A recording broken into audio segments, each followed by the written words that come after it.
As a person who grew up in the 90s, I, of course, was always drawn to action movies. And the action movies in the 90s were big and in your face with these crazy plot points and real fun element to them.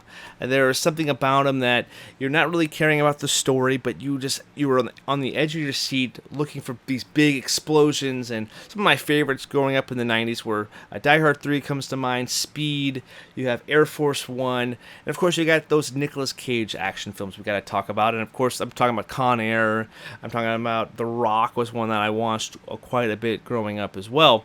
And as I got older, there was a couple ones in there I haven't mentioned quite yet, but as I got older, I watched Face Off, and I really just appreciated and loved Nicolas Cage for this over-the-top antics on some of his movies. And then, of course, as I started watching more of his filmography, of course, I learned about Raising Arizona and Leaving Las Vegas and Matchstick Men, all these fantastic performances that he's in. And, of course, there's so many layers to his filmography that it's impossible, unless you're Todd, to watch every single movie in that filmography. You're very dedicated if you do that. And I think it's a worthy filmography to dive into. And there was a movie there in the 90s that I had always heard about, but I never actually got a chance to watch it. So when this episode came up, I was like, this is a perfect opportunity to kind of plug this movie in. That's Snake Eyes. Snake Eyes finds... Snake Eyes stars Nicolas Cage and Gary Sinise, and Nicolas Cage plays this kind of shady police detective who finds himself in the middle of a kind of big murder conspiracy at this really important boxing event in Atlantic City. Nicolas Cage is down on the floor, kind of interacting with people, and then Carla Gugino shows up as wearing a blonde wig, and there's an assassination attempt on this kind of political figure. The mystery starts to slowly unfold, and Nicolas Cage has to kind of save the day here and kind of unravel this big mystery conspiracy theory here as well. I had never seen this movie before now, and I really didn't know much about it. I just knew Snake Eyes was a really cool G.I. Joe, and I was kind of bummed out that it wasn't about G.I. Joes, but then I remember 2021 happened with a G.I. Joe movie, and that was a train wreck. So I was happy that it didn't follow the G.I. Joe storyline. A kid, of course, but Snake Eyes was something that I've always was intrigued by. I loved that poster. It was such a really crisp-looking poster. I loved the purple pops off, and Nicolas Cage looks fantastic on it. I really didn't know much about it, and I didn't want to watch the trailer. I just want to kind of dive right into it, and I have to say, I think this is a really underrated Nicolas Cage performance, first off, and I really liked Gary Sinise in here, too. The relationship between the two characters is kind of slowly built right out the jump. You believe that these two guys are friends, and you believe there is some crookedness with Nicolas Cage, and where Gary Sinise is like the crisp-cut guy here. I thought the dynamic between these two characters were really set out perfectly from the jump. And as the thing slowly unravels, you're left questioning what's real, what's fake, who's lying, who's really behind all this, and it plays off really well. It's probably not one of my favorites. It's not like an iconic Nicolas Cage movie to me yet because I've only seen it the one time. But for that 90s, I feel like the Snake Eyes movie is really underappreciated and underrated. For the simple fact is that I mentioned the big ones that you go and watch for Nicolas Cage in the 90s. You talk about Face Off, you're talking about The Rock, you're talking about Con Air, though in Leaving Las Vegas in there. Of course, some other ones in there along the ways too, and of course you have the Gone in 60 Seconds and Magic Man in the 2000s, early 2000s.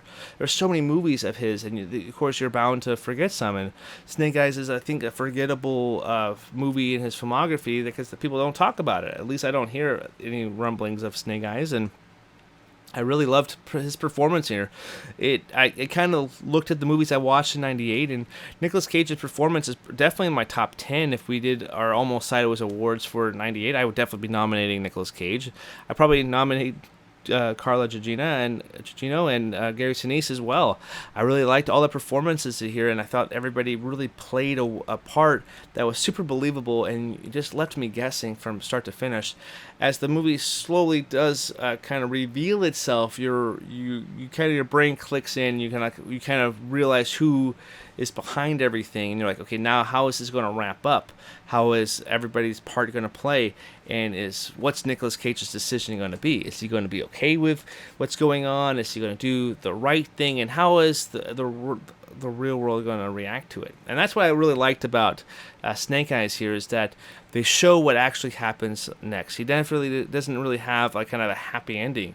He has the press, and because was kind of that shady cop, and he was praised for a little bit, and then and then it's revealed that his past comes back to haunt him.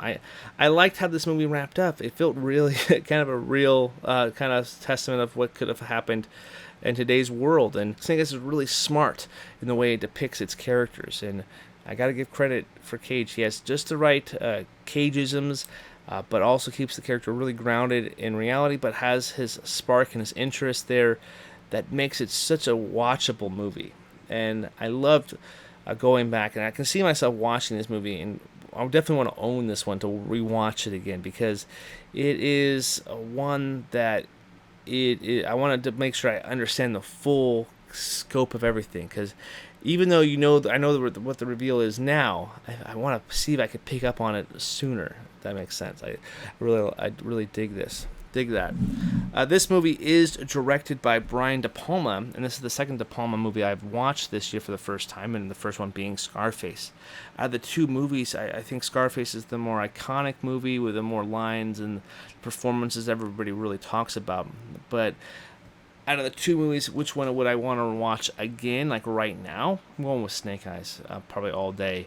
I love Scarface, thought that was a really good, solid movie, but entertainment value is everything, and Snake Eyes there really hits my wheelhouse personally. It was also really cool to see John Hurt here, another really big douchebag character in the 90s. There was a lot of these guys growing around here. Like I said, you got Carla Gugino shows up here in a really young role. She's really an amazing, talented actress, and seeing her in such I didn't really see her. I don't remember ever seeing a movie of hers in the 90s, so seeing her here was really kind of a treat, because I didn't really even know she was going to be in this movie, so that was pretty awesome. And again, Kevin Dunn, who we just talked about in Small Soldiers, who was the dad of Alan Abernathy. Kevin Dunn, this is like my fourth movie of his that I've watched this year. I watched a couple of Transformers movies too, but he plays a reporter, Lou Logan. Plays his character rather perfectly, and so Kevin Dunn, most watched actor this year. Who would have thought it?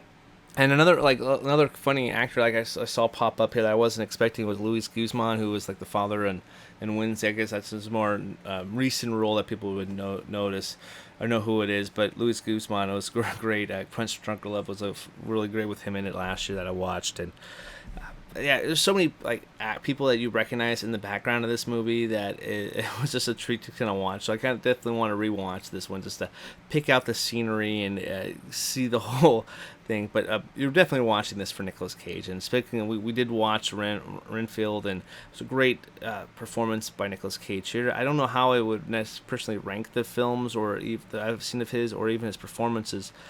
But I really dug the Snake Eyes performance, and I know Next Best Picture podcast did like the top 10 Cage performances. Again, I'm surprised Snake Eyes wasn't on there. I thought there was just some really fun performance there that had just enough his uniqueness that it should hit mainstream audiences. I don't know why this movie didn't get as much love as it did. I'm scrolling down to see the budget here. It released August 7, 1998, and it had a budget estimated of $73 million. It made $103 million at the box office, so made a lot of money. Definitely made its budget back, so that's really cool to see there. And it's definitely a movie that you should definitely go watch and seek out, because Snake Eyes is a damn good movie. So definitely go seek that one out. That's my quick thoughts on that film. So thank you guys so much for watching and listening. My name is Adam. If you guys liked this review, make sure you guys leave your comments down in the comments section. Let me know your thoughts on Snake Eyes, and make sure you guys like, share, and subscribe here on Almost Sideways for more movie conversations like this. So again, thank you so much. Until next time, I will see you in the next one.